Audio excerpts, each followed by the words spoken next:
Class 10th। अब हम एक नई प्रमेय पढ़ेंगे। ध्यान से समझिएगा, बहुत ही ईजी है। कि मान लीजिए कि x एक ऐसी परिमेय संख्या है। परिमेय संख्या किसे कहते हैं? जिसे p/q के रूप में लिख सकते हैं, जिसका दशमलव प्रसार, तो जब जिस संख्या को हम p/q के रूप में लिख सकते हैं उसका दशमलव प्रसार दो प्रकार का होता है, एक तो शांत और एक अशांत आवर्ती। ये मैंने आपको कल समझाया था एक वीडियो के थ्रू। जिसका दशमलव प्रसार शांत है तब x बराबर p/q के रूप में व्यक्त कर सकते हैं।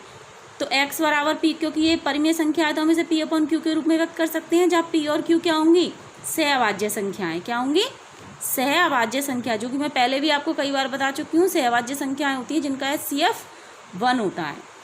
तो यहाँ जो हर होगा q, इसके अगर हम अभाज्य गुणनखंड करेंगे, अगर इसके अभाज्य गुणनखंड 2 और 5 की पावर के फॉर्म में आ रहे हैं, खाली 2 आ रहा हो 5 की पावर 0 लिख सकते हैं, खाली 5 आ रहा हो उसमें फैक्टर्स में तो 2 की पावर 0 लिख सकते हैं। इनके अलावा कोई और डिजिट नहीं आना चाहिए। 2 की पावर n और 5 की पावर m के रूप में आना चाहिए, जहाँ n और m कोई ऋणोत्तर पूर्णांक है। ऋणोत्तर का मतलब नॉन नेगेटिव, यानी कि पॉजिटिव नंबर्स हैं और 0 भी हो सकता है। यानी ऋणोत्तर पूर्णांक का मतलब नॉन नेगेटिव, नेगेटिव नंबर नहीं होगा, ठीक है। लेकिन 2 और 5 के गुणनखंड ही हों, केवल 2 और 5 ही गुणनखंडों में होंगे, ठीक है। तो फिर हम उसका जो दशमलव प्रसार होगा वो कैसा होगा? शांत होगा, क्योंकि परिमेय संख्याओं के दशमलव प्रसार दो प्रकार के होते हैं, शांत और अशांत आवर्ती। शांत कब होगा? जब हर के बिना भाग दिए हम इससे पता चला सकते हैं, जब हर के गुणनखंड इस 2 और 5 की पावर की फॉर्म में आ जाए, ठीक है बच्चों। देखिए एक एग्जाम्पल से समझते हैं हम। जैसे कि हमने एक एग्जाम्पल ले लिया 3/8 बराबर p/q की फॉर्म में। तो यहाँ q की वैल्यू क्या हुई? 8। तो q के हम अभाज्य गुणनखंड करते हैं। तो q के अभाज्य गुणनखंड हमने किए, 8 में 2 का डिवाइड दिया 4 बार, 2 का 4 में दिया 2 बार। तो इस प्रकार इसके अभाज्य गुणनखंड आ गए 2 × 2 × 2।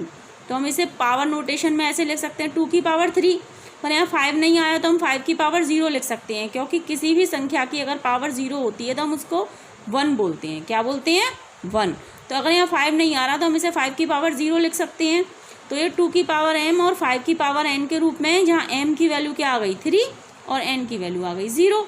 यहाँ कोई और नंबर नहीं आ रहा, इसीलिए ये जो फ्रैक्शन है, ये जो परिमेय संख्या है, इसका जो दशमलव प्रसार होगा वो कैसा होगा? शांत होगा। तो हमने बिना भाग दिए केवल हर के फैक्टर करके ये पता लगा लिया कि इसका दशमलव प्रसार किस प्रकार का होगा, ठीक है। अब एक दूसरा मैंने एक्सरसाइज 1.4 में से क्वेश्चन, उसमें यही पूछा है सारे क्वेश्चंस में कि किसका दशमलव प्रसार किस प्रकार का होगा। तो मैंने क्वेश्चन 1 का 5th पार्ट लिया है, 29/343 p/q की फॉर्म में। यहाँ q की वैल्यू क्या है? 343। इसके अभाज्य गुणनखंड करते हैं। 343 में 7 का भाग जाएगा 49 टाइम, 7 का 49 में 7 टाइम, 7 बन जा 7। तो इसके अभाज्य गुणनखंड क्या आ गए? 7 की पावर 3। अब यहाँ 2 और 5 के अलावा कोई नंबर आ रहा है 7। यहाँ अभाज्य गुणनखंड में 2 और 5 ना होकर क्या है? 7 है। क्या है? 7 है। अतः 29/343 का दशमलव प्रसार कैसा होगा? अशांत आवर्ती, क्योंकि ये 2 की पावर m और 5 की पावर n के रूप में नहीं है, इसलिए इसका दशमलव प्रसार कैसा होगा? अशांत आवर्ती। एक और क्वेश्चन देखते हैं। क्वेश्चन नंबर फर्स्ट का ही 7th पार्ट है, 129/2 की पावर 2 × 5 की पावर 7 × 7 की पावर 5।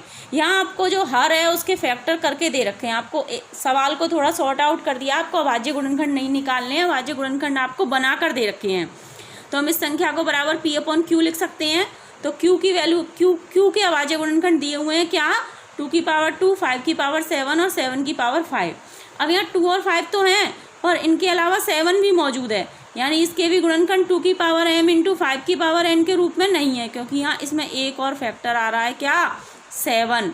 ये इस रूप में नहीं है, इसीलिए इसका जो दशमलव प्रसार होगा वो कैसा होगा? अशांत आवर्ती। इसके बाकी बचे हुए पार्ट्स को 1.4 एक्सरसाइज में आपको सेंड कर दूंगी, बाकी बचे हुए पार्ट्स आपको स्वयं करने हैं।